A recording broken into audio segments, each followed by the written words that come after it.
Very good evening to all of you. तो dear student, आज की क्लास में हम मनी डिस्ट्रीब्यूशन के टॉपिक को कवर करेंगे और फिर हम नेक्स्ट टाइप स्टार्ट करेंगे। आइए क्वेश्चन देखते हैं।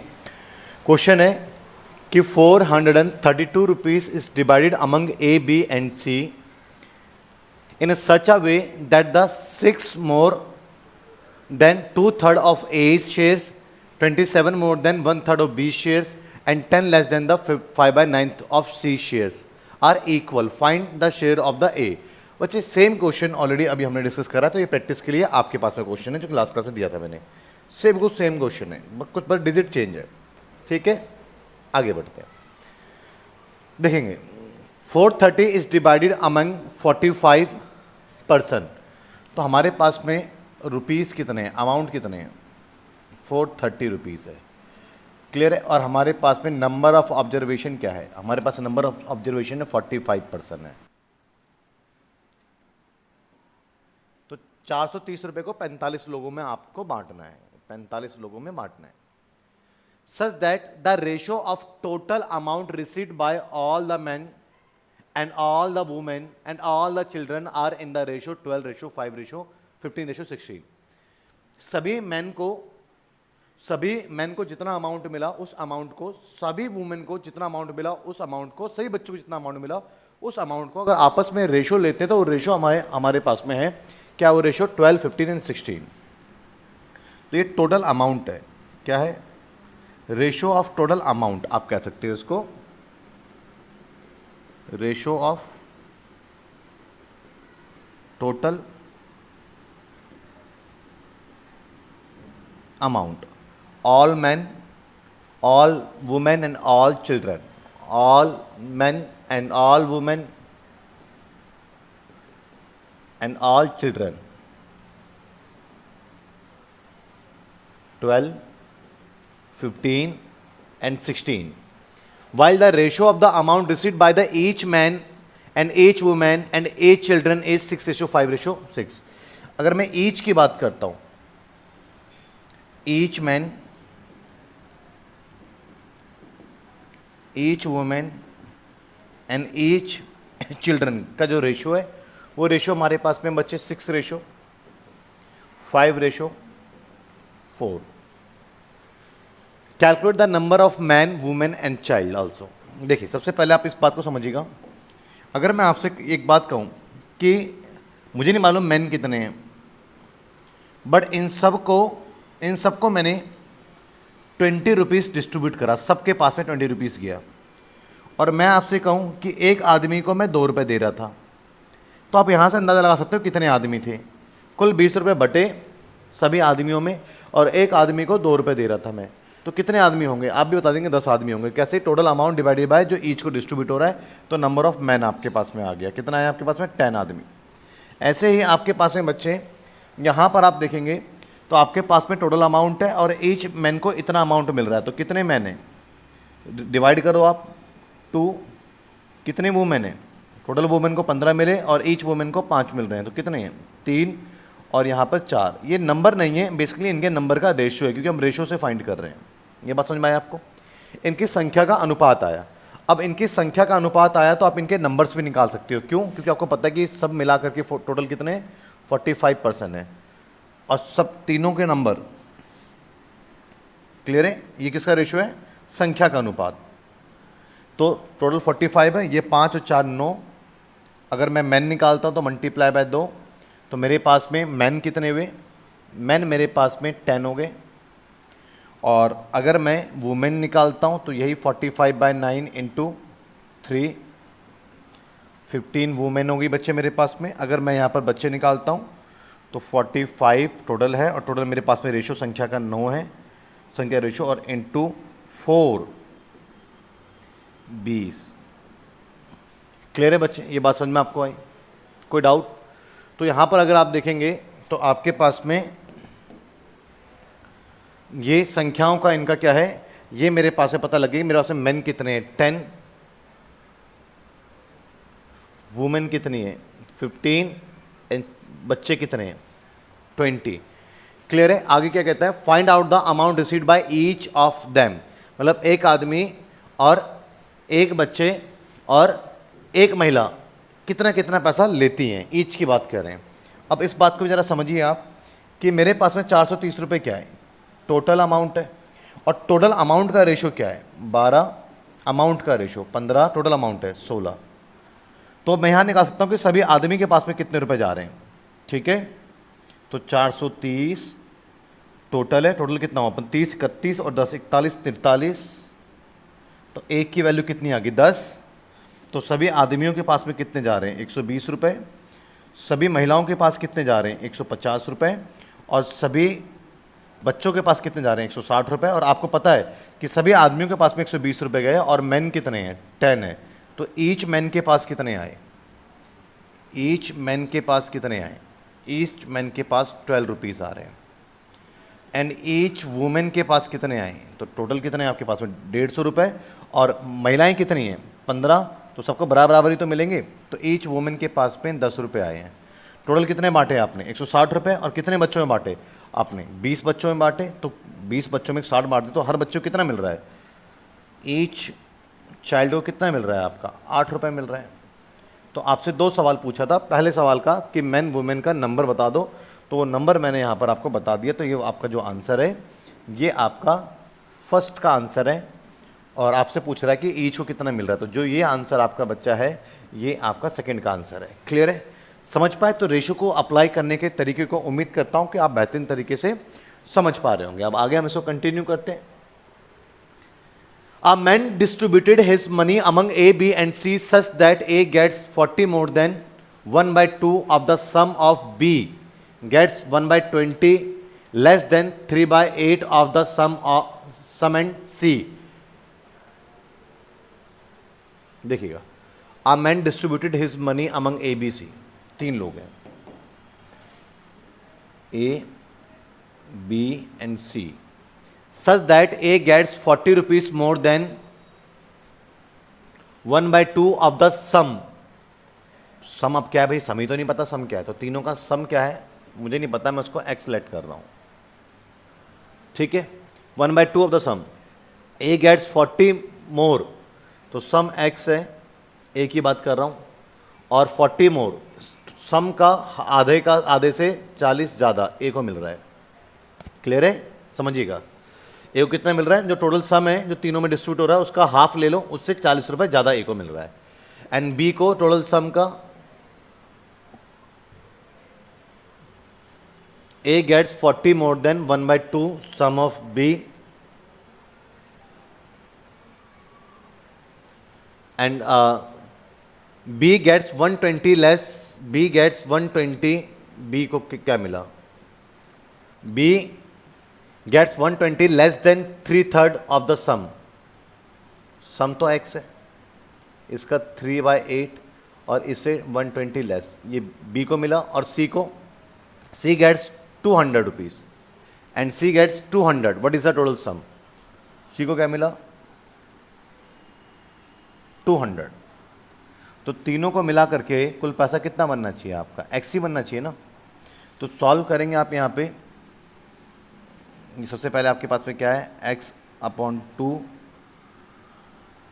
प्लस 3x/8, और ये आपके पास में आया 40 कर देंगे इसमें माइनस 80 और माइनस 80 कर देंगे तो प्लस 120 इक्वल्स टू x, तो x/2 plus 3x/8 minus x equals to minus 120। Clear है बच्चे। और वैसे भी इस क्वेश्चन को तो आप अगर मेरा मानना है कि अगर आप इसको ऑप्शन से करेंगे ज़्यादा बेटर है, क्योंकि चलिए पहले आप ऐसे कर लीजिए जो कर रहे हैं आप, एलसीएम लेंगे तो एलसीएम आपके पास में क्या है 8, तो 4x plus 3x minus 8x equals to minus 120। आगे सॉल्व करेंगे बच्चे, तो 7x और माइनस 8x, तो minus x equals to minus 960, cut गया x इक्वल्स टू 960, और आपके पास में पूछ कर आपसे what is the total sum, total sum क्या है आपके पास है बी ऑप्शन 960। क्लियर है। और बट आप इस तरीके से एग्जाम में क्वेश्चन करेंगे तो कहीं ना कहीं आपको टाइम कंज्यूमिंग होगा, बट कोई बात नहीं, कर सकते हो, कैट में फिर भी आपके पास में टाइम रहता है, आप कर सकते हो। लेकिन एक ऑल्टरनेट वे में चलें तो क्या है, क्या कह रहा है कि ए सम सम पूछ रहा है तो ऑप्शन में सम है, तो ए का 1/2 आपके ए के पास में, तो सम का 1/2 से 40 मोर है, तो सम का आप क्या करोगे 1/2, तो ये डिवाइड नहीं हो रहा है, तो आपका डिवाइड यही हो रहा है, तो चेक करते रहना है अपने, इस तरीके से करते रहोगे ऑप्शन, और उससे आप जैसे लाइक 960 है, तो 1/2 प्लस 40 ए के पास में, तो देख लो ए के पास में कितने हैं 520, ऐसे चेक करते रहना है, बी के पास सी के पास कितना है, तो आपका 960 बनना चाहिए, तो वो भी आपका टाइम कंज्यूमिंग कर लेगा। Next question, a sum of rate 12,000 is distributed between A, B, C and D such that the ratio of the shares of A and B 8:9। अब है कि भैया 4 लोग हैं, A, B, C और D, चारों में जो मनी का डिस्ट्रीब्यूशन हो रहा है वो हो रहा है आपका, टोटल जो मनी का डिस्ट्रीब्यूशन हो रहा है चारों में वो आपका 12,000 रुपीज का हो रहा है, और ए बी का जो शेयर है, ए बी का जो शेयर है 8:9 है, बी और सी का जो शेयर है आपके पास में 2:3 है, सी और डी का जो शेयर है आपके पास में 9:13 है। What is the difference between the share of B and D? चलिए बी और डी का डिफरेंस पूछ रहा है। हाँ जी बच्चे, जरा इस क्वेश्चन को देखो, ए बी सी डी 4 लोग हैं, चारों का टोटल, चारों के पास में 12,000 रुपए है, जिसमें ए और बी का रेशो गिवन है आपके पास में 8:9, बी और सी का दिया हुआ है 2:3 एंड सी और डी का दिया हुआ है 9:13, और आपसे क्वेश्चन पूछ रहा है कि बी और डी का डिफरेंस क्या है। तो बड़े आसानी से करेंगे इस क्वेश्चन को, कैसे करेंगे उसको समझिएगा। फर्स्ट ऑफ ऑल देखें, दोनों में देखें कि एक कॉमन है क्या, बी, तो सेम वेरिएबल है, तो वेरिएबल अगर सेम है बच्चे तो इसका जो है वैल्यू भी सेम होनी चाहिए, देखिए, बट ऐसा है नहीं, हमें सेम करना है, तो मैं क्या करूंगा, इनकी वैल्यू को इंटरचेंज कर दूंगा, यहाँ 2 दे देता हूँ, यहाँ पर 9 दे देता हूँ, 2 को वहाँ देता हूँ, 9 को यहाँ देता हूँ, तो ये आपकी वैल्यू सेम हो जाएगी। सेम क्या होगी आपके पास में, मल्टीप्लाई करो जरा 16 और 18, और यहाँ पर क्या हो गया आपके पास में 18 और 27, देखिए हो गया ना बी सेम। अब यहाँ पर देखो आपके पास में दोनों में क्या कॉमन है, सी, सी यहाँ पर क्या है 27 है, सी देखो दोनों में क्या कॉमन है, सी यहाँ पर क्या है 27 और यहाँ सी क्या है 9, तो मुझे इसको 27 सेम होना चाहिए, सेम वेरिएबल सेम वैल्यू, तो इसको 27 कैसे कर सकता हूँ, उसको मत छेड़ो, यहाँ पे आओ, 27 करने के लिए 3 से मल्टीप्लाई करना पड़ेगा, तो क्या आ जाएगा आपके पास में 27 और 39। अब आपके पास में ए बी सी सब है, क्लियर है बच्चे, आपके पास में ए क्या है 18, बी क्या है 16, बी क्या है 18 एंड सी क्या है 27 एंड डी क्या है 39। और आप देखेंगे 12,000 रुपीज़ बेसिकली किसका शेयर है, चारों का शेयर है, तो चारों के सम से आप डिवाइड करोगे, चारों का सम किससे 16, 18, 27 और 39 से, 9 7 16, 16 और 8 24, 24 और 6 30, 3 3 1 4 1 5 5 2 7 7 और 3 10, तो ये हमारे पास में क्या है बच्चे, समय 100 एंड मल्टीप्लाई बाय, आपसे पूछ क्या रहा है, बी और डी का डिफरेंस पूछ रहे हैं आपसे, तो बी आपका क्या है 18 और डी क्या आपका 39, तो इसका डिफरेंस कितना आएगा आपका 1 2 21 आएगा डिफरेंस। तो बेसिकली मुझे निकालना क्या है 21 की वैल्यू निकालनी है, तो सॉल्व करेंगे आप यहाँ पे 12 कम 12 12 24 और 25 और ये, तो 25 20 डिफरेंस है हमारा, सी इसका क्या है करेक्ट आंसर है। क्लियर है बच्चे, समझ रहे हैं। नेक्स्ट क्वेश्चन देखो, नेक्स्ट क्वेश्चन देखेंगे, the property of Rakesh Manoj and Pradeep is in the ratio, Rakesh Manoj and Pradeep की प्रॉपर्टी का रेशो क्या है 3/2 रेशो, 5/2 रेशो, 3/2 रेशो, 5/2 रेशो, कुछ 3/2 रेशो, 5/2 रेशो 4। क्वेश्चन में कुछ मिस्टेक कर दिया है, क्योंकि एक रेशो ये है, एक ये है, इसके साथ वाला दिया हुआ नहीं है। चलिए अगर मैं 4 ही ले लेता हूँ, ठीक है ना, जरूरी नहीं फ्रैक्शन में। तो फर्स्ट ऑफ ऑल अब इस रेशो को ठीक करो, इनके प्रॉपर्टी रेशो को, क्या एलसीएम से मल्टीप्लाई करेंगे तो 3, एलसीएम 2 है ना, तो एलसीएम से मल्टीप्लाई करेंगे 5 एंड 8, इनकी प्रॉपर्टी आ गई राकेश मनोज और प्रदीप की। अब आगे क्या कह रहे हैं, Pradeep sold 1/3 part of his property to Rakesh, Manoj ने सोल्ड करा कितना 1/3। अब मनोज का जब मैं 1/3 निकाल रहा हूं तो मुझे निकालने में फ्रैक्शन फेस करूंगा। एक काम करता हूं, मैं इसको 3 से मल्टीप्लाई कर देता हूं जिससे कि 1/3 निकालना आसान हो। 9, 15, 24।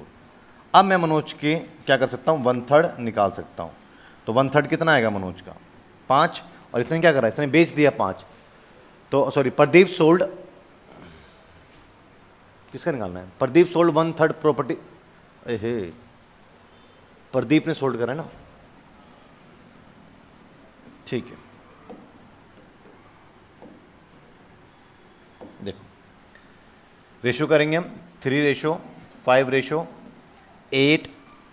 अब प्रदीप क्या करता है, अपनी संपत्ति का 1/3 लेता है, तो इसका 1/3 निकलेगा नहीं, तो एक काम करता हूं मैं इसको 3 से मल्टीप्लाई कर देता हूं ताकि 3 के मल्टीपल में आ जाए, फिर 1/3 निकाल लेंगे। और रेशो को किसी भी नंबर से आप मल्टीप्लाई करेंगे तो रेशो में कोई इंपैक्ट आता नहीं है, इसलिए बेस्ट रहेगा हमारे लिए, कर देते हैं मल्टीप्लाई। 9, 15 एंड 24। अब प्रदीप क्या है कि अपने एसेट्स में से 1/3 मतलब कि 9 रुपए बेच देता है। किसको बेचता है, Pradeep sold 1/3 of his property to Rakesh, Rakesh को बेचता है, तो राकेश को 9 दे दिया, खुद में से 9 माइनस हो गया। क्लियर है बच्चे। Rakesh sold 96 hectare land to Manoj, now each person having the equal part of property. ठीक है, अभी फिलहाल क्या है इनके पास में 18, इसके पास में भी क्या है बच्चे, इसके पास में भी है 18 और इसके पास में क्या है 15। क्लियर है, 18, 15 और 15। अब आगे क्या कहता है, नाउ राकेश सोल्ड, राकेश ने 96 हेक्टर लैंड बेचा है, किसको, टू मनोज, मनोज को बेचा है, जिससे कि इनके पास में एसेट्स क्या बराबर हो। तो इसमें क्वेश्चन पे मिस्टेक आ रहा है क्या, कि इसमें जो है लास्ट के रेशो में प्रॉब्लम है, नहीं तो बराबर अभी ये आ जाता। क्लियर है बच्चे, कि 18 और 18 आपके पास में आ गया, 27 में 18, 27, 18, 9 में 9 डाल दिया, 1/3, 3 में 27, 9 डाल दिया, 18, 15 और 18। अब बराबर करने के लिए तीनों की संपत्ति को कितना डालना पड़ेगा इसमें, इस क्वेश्चन में कहीं ना कहीं मिस्टेक है डेटा का।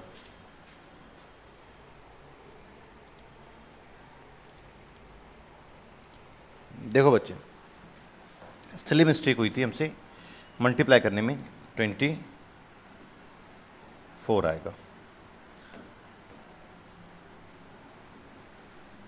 और